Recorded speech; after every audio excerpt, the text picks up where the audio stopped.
আল্লাহু আকবার, আল্লাহু আকবার, লা ইলাহা ইল্লাল্লাহ, আল্লাহু আকবার, ওয়ালিল্লাহিল হামদ। আসসালামু আলাইকুম। দেশ এবং প্রবাস, কাছে এবং দূর থেকে এই মুহূর্তে যারা এই ভিডিওতে সংযুক্ত আছেন সবার প্রতি আন্তরিক শুভেচ্ছা অভিনন্দন। আমরা দীর্ঘদিন অপেক্ষা করেছিলাম ঈদগার ময়দানে নামাজ পড়ার জন্য, অবশেষে কিন্তু আমাদের সেই স্বপ্ন আল্লাহ তাআলা পূরণ করেছেন। এই জন্য যারা এই ব্যবস্থা করে দিয়েছেন সবার প্রতি ধন্যবাদ। কিন্তু আমাদের ঈদগার ময়দানে মানে মানুষ এতটা আনন্দিত যে ঈদগার ময়দানে আসতে পেরে জায়গা হচ্ছে না।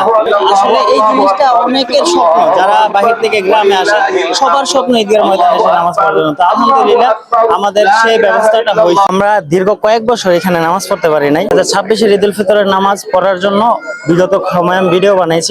খরসু ভাই এখানে আসতে পেরে আজকে ঈদের নামাজ পড়তে পারে ওনার অনুভূতিটা জানতে চাই। আলহামদুলিল্লাহ এক মাস ঈদ উল ফিতরের নামাজ আমাদের শাহজাদপুর শাহীদ বেদানা মসজিদে পালন করলাম, নামাজ পড়লাম। আমাদের অনেক ভালো লাগছে, মন থেকে অনেক একটা শান্তির বার্তা আসছে। আল্লাহ যেন আমাদের গ্রামের সবাইকে একসাথে এভাবে প্রতি বছর ঈদগাহ মাঠে নামাজ পড়তে পারি, সবাইকে নিয়ে একসাথে আমরা ঈদ উদযাপন করতে পারি। এটাই আমাদের কামনা হোক, এটাই আমাদের আশা হোক।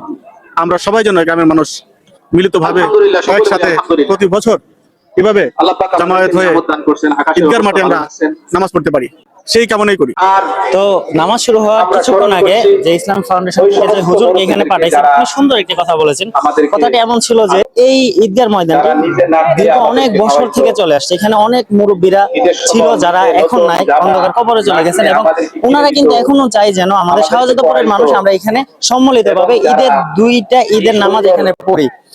এবং পরবর্তী সময়ে ঈদুল আজহার নামাজ আসতেছে, এবং এর পরবর্তী সময়ে হুজুর এইটাই বলছে যে আপনারা এক এলাকার মানুষ এক হয়ে এখানে নামাজ পড়বেন, একে অপরের প্রতি বন্ধুসুলভ আচরণ করবেন।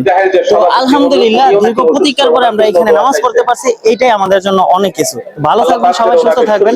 আসসালামু আলাইকুম, আল্লাহ হাফেজ।